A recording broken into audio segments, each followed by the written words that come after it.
삼육대학교 성도 여러분 안녕하십니까? 온라인을 통해서 기도에 참여하신 여러분들을 진심으로 환영합니다. 새벽 기도회 집회를 시작함에 있어서 오늘은 교회 증언 5권 34쪽에 나와 있는 말씀으로 새벽 기도회 집회의 문을 열고자 합니다.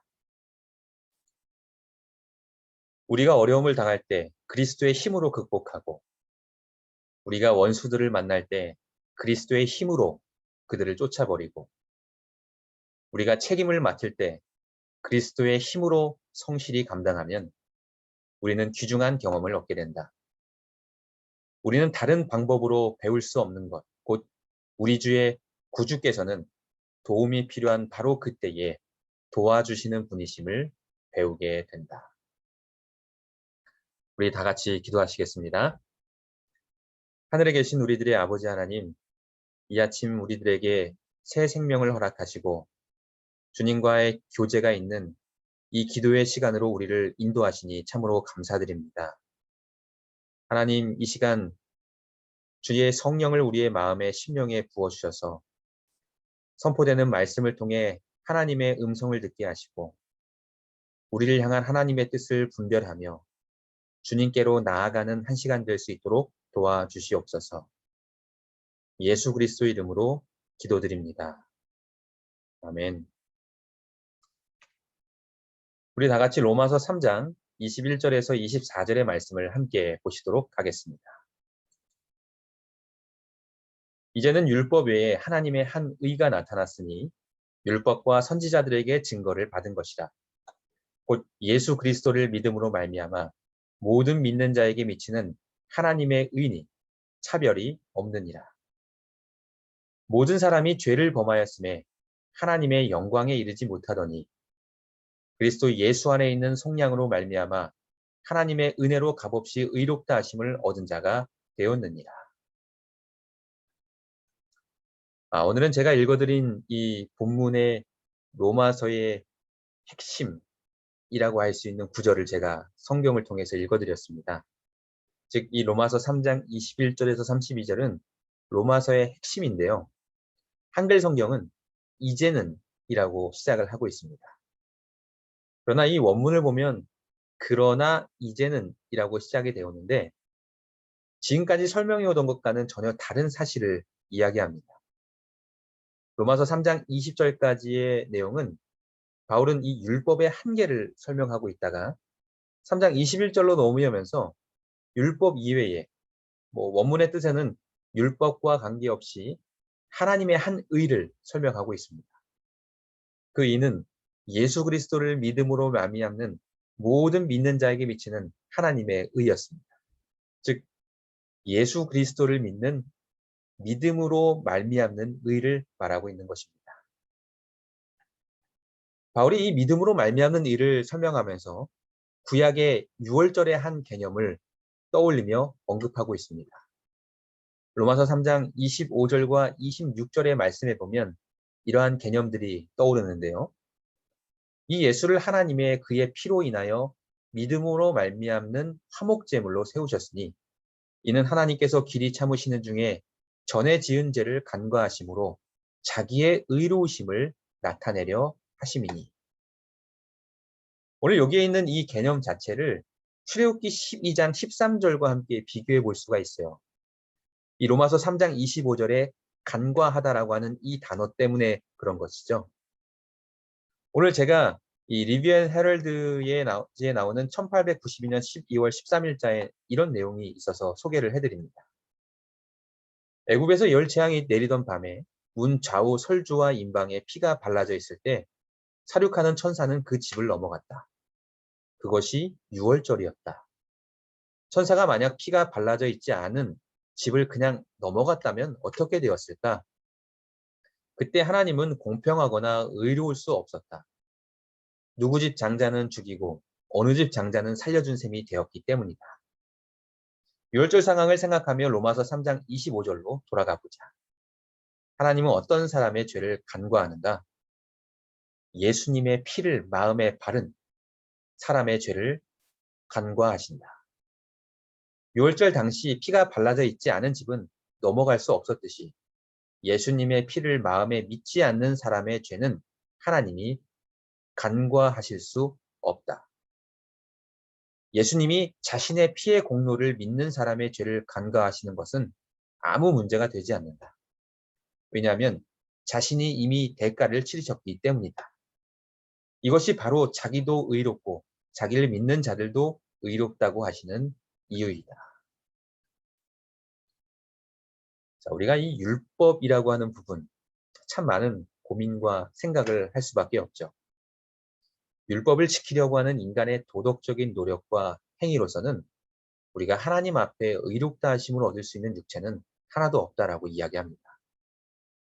그럼에도 불구하고 여전히 많은 사람들이 아니면 내 자신도 이러한 자신의 행위로서 하나님 앞에 의롭다함을 얻고자 원하며 또 이것이 구원의 조건이 될 수밖에 없다라고 하는 생각을 갖고 있는 착각에 빠질 수도 있습니다. 내가 이렇게 노력하고 애쓰는데 하나님은 나를 구원하시겠지. 이렇게 교회를 열심히 가는데, 이렇게 새벽 기도에도 열심히 참여하는데, 이러한 생각을 갖게 되는 이유가 있다면 사람들이 아직도 하나님의 거룩한 율법 앞에 혹은 율법 아래 서본 경험이 없기 때문에 그런 것입니다. 그래서 이러한 경험 자체를 갖기 위해서 체험하는 신앙을 갖자라고 하는 주제로 말씀을 증거하고 있는 것입니다.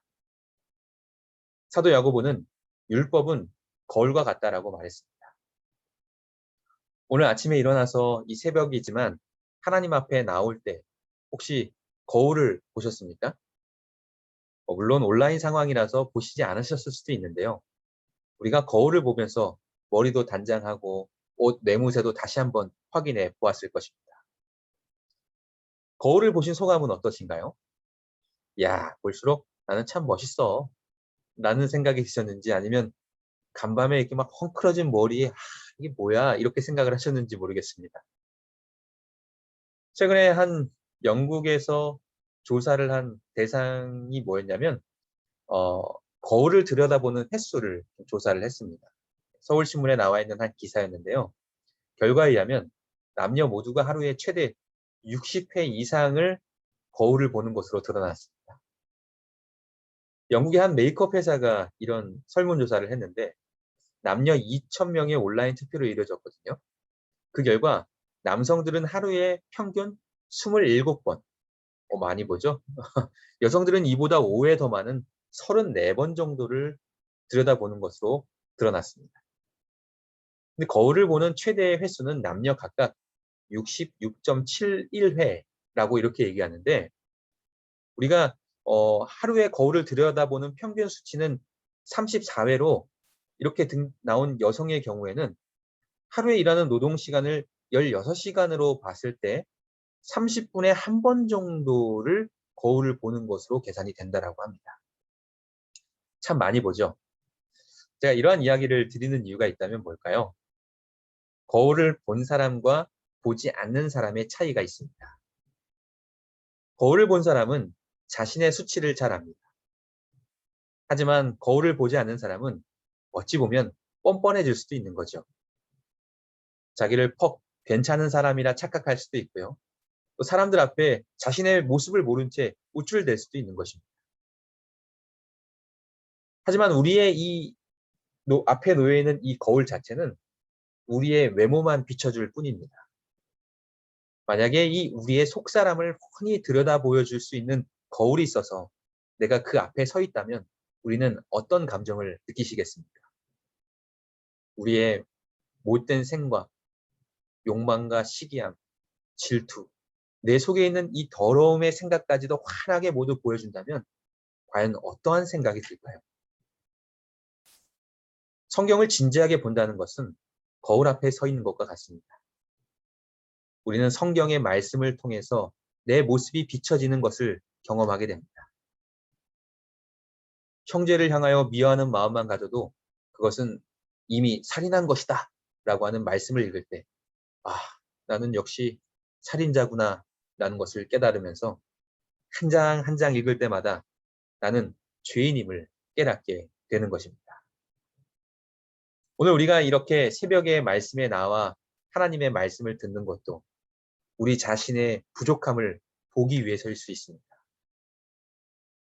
그리고 인간은 누구나 하나님 앞에 예외 없이 하나님, 저는 할 말 없는 죄인입니다. 라는 것을 고백할 수밖에 없습니다. 오늘 본문의 19절에 이렇게 말씀하고 계십니다. 우리가 알거니와 무릇 율법이 말하는 바는 율법 아래에 있는 자들에게 말하는 것이니 이는 모든 입을 막고 온 세상으로 하나님의 심판 아래에 있게 하려 하십니다. 사도 바울이 이 본문 중에 두 번째 강조하는 것은 구원은 오직 하나님의 은혜를 통해서만 가능하다라고 이야기합니다. 그래서 결국 우리는 예수 그리스도만을 바라볼 수밖에 없게 되는 것입니다. 또 오늘 본문 23절에 모든 사람이 범죄하였음에 하나님의 영광에 이르지 못하더니 라고 이야기합니다. 여기서 이야기하는 하나님의 영광이란 하나님의 완전하심. 모든 사람이 죄를 범했기 때문에 하나님의 영광까지 이르지 못한다라고 이야기합니다. 그렇다면 우리에겐 희망이 없는 것인가? 그렇지 않습니다. 오늘 성경을 통해 우리는 희망을 바라보는 것이고요. 이것이 바로 복음이라는 것입니다. 이러한 희망은 하나님의 은혜로 가능한 것입니다. 이 복음의 소식이 오늘 본문 21절에서 24절까지 해석을 해주고 있습니다. 율법을 통해서는 불가능했던 의롭다함이 예수 그리스도를 통해서 가능하게 되었다라는 것입니다. 우리는 율법의 기능을 두 가지로 요약할 수가 있습니다.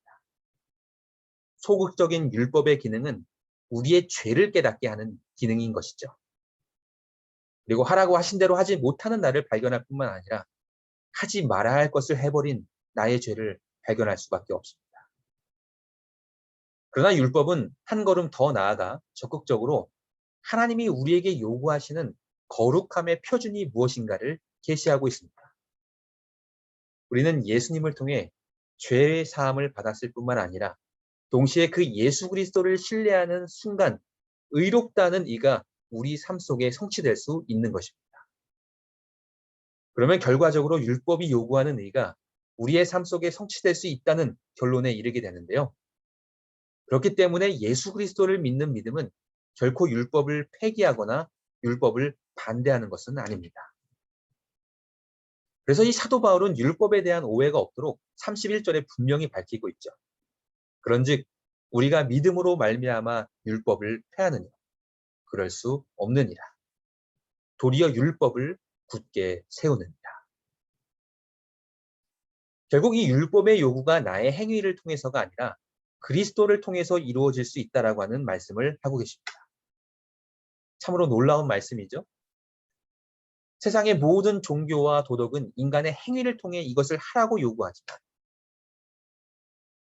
예수님이 이 인간의 모든 죄를 지고 십자가의 보혈의 공로를 흘려주심, 즉 값없이 죄사함을 받을 수 있게 된 것, 이 모든 것이 놀라우신 하나님의 은혜라는 것입니다. 오늘 본문 24절의 말씀에 보면 이렇게 이야기합니다. 그리스도 예수 안에 있는 구속으로 말미암아 하나님의 은혜로 값없이 의롭다 하심을 얻은 자가 되었느니라. 여기에서 값없이란 말은 우리 죄인들의 입장에서 볼 때는 값이 없지만 값이 없는 게 아닙니다. 이 죄사함과 의롭다함을 얻기 위해서 정말 값비싼 대가를 치르신 것이고요. 하나님께서는 이미 이것을 지불하셨다는 사실들을 우리가 잊지 말아야 한다는 것입니다. 또한 본문 25절에 예수를 하나님이 그의 피로 인하여 믿음으로 말미암은 화목제물로 세우셨으니 이는 하나님께서 길이 참으시는 중에 전에 지은 죄를 간과하심으로 자기의 의로우심을 나타내려 하심이니 바로 그 대가가 예수 그리스도의 피임을 이야기합니다. 여기에 아무런 나의 공로는 없습니다. 오직 구원은 철저히 하나님 자신의 행위인 것이죠. 우리 모두는 인간의 행위의 기초에서 뭔가를 한다고 하지만 기독교의 복음은 하나님이 우리를 위하여 하신 것입니다. 만약에 우리가 할 수 있었다면 예수님이 이 땅에 오실 필요는 없었겠죠. 예수님은 갈보리 언덕의 십자가의 마지막 절정에 이렇게 외치십니다. 다 이루었다.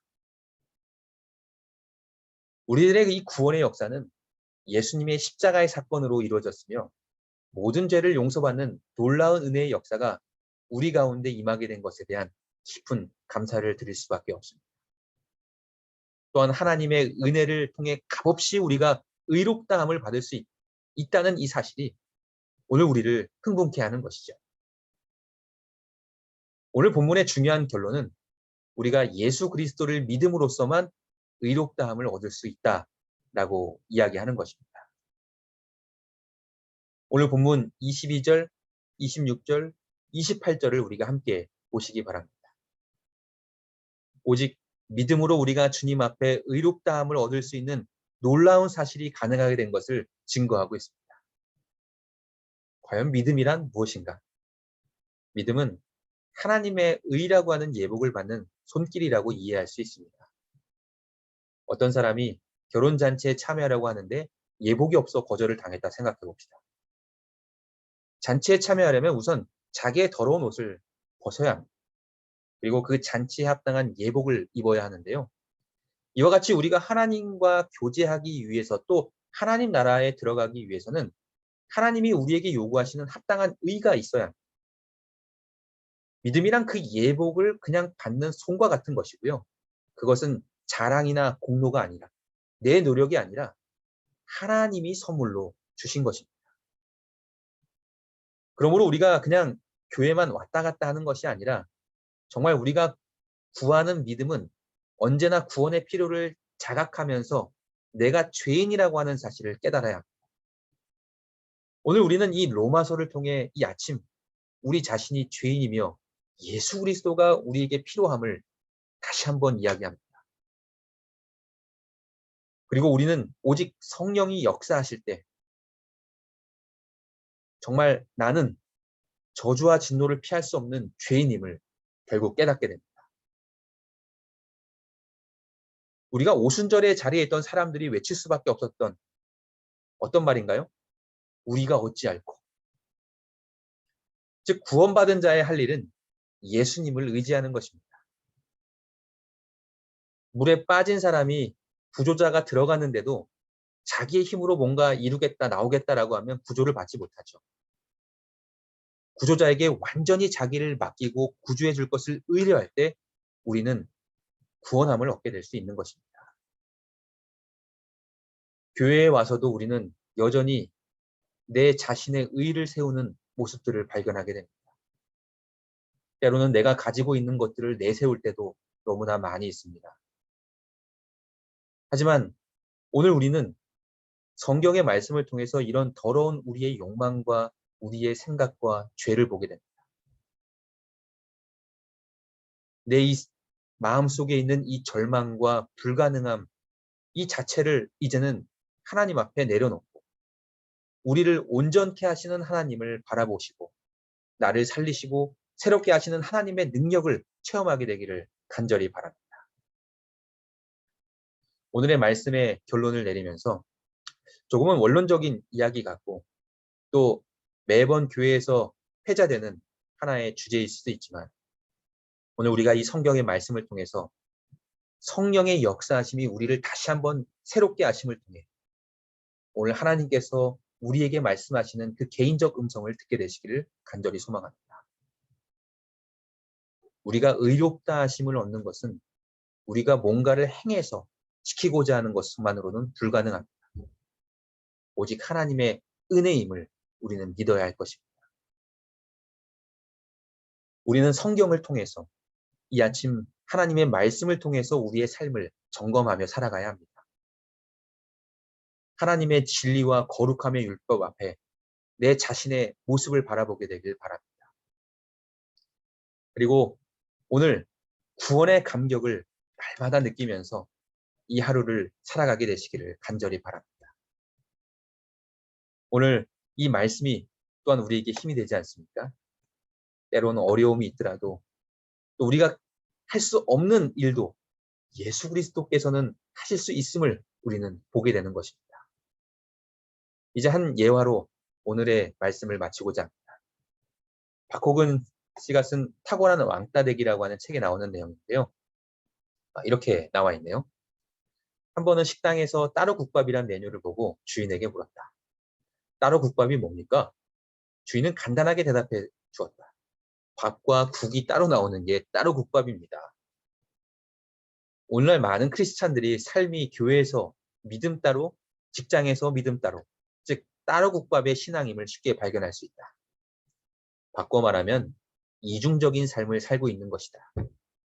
바로 이러한 믿음의 이중성은 그리스도인으로 하여금 세상 속에서 주님을 탁월하게 따르지 못하게 하는 원인이 된다. 짐 윌리스는 그리스도인들의 삶의 방식을 보면 그들은 하늘나라가 가까이 왔다고 주장하지만 그 주장을 뒷받침해줄 삶의 변화는 찾아볼 수 없다고 했다. 셰익스피어는 백합꽃이 썩으면 오히려 잡초 썩는 것보다 더 고약한 냄새를 풍긴다라고 말을 했다. 헬리쿠스 단타로라는 기독교인이 있었다. 그는 십자군 4차 원정 때 군대의 총지휘를 맡았던 장군이다. 그는 기독교인이었지만 그의 군대는 이름만 십자군이었지 전혀 하나님의 뜻을 실천하지 못했다. 그가 터키를 정복할 때 얼마나 잔인하고 포악하게 행했던지 십자군 원정 이후 터키는 더 이상 복음을 전했던 현장이 아니었다. 그곳에는 더 이상 기독교인들을 찾아보기 힘들게 되었고 거의 모든 터키인들이 모슬렘으로 개종했다. 그 이유는 헬리쿠스 단타로 장군이 십자군의 이름으로 너무 잔인한 악행을 저질렀기 때문이다. 이제 결단하자. 밥 따로 국 따로인 이중적인 삶을 버리고 우리 안에 계신 그리스도를 밖으로 내어 세상을 변화시키는 진정한 크리스천으로 거듭 태어나자. 네, 오늘의 말씀을 줄이겠습니다. 이 시간은 우리가 함께 기도하는 시간입니다. 오늘의 기도 제목을 말씀드리겠습니다. 방학 기간 중 모든 학생, 교수, 교직원들의 건강과 안전을 위해서 우리 이 시간 함께 기도해 주시기를 부탁드립니다.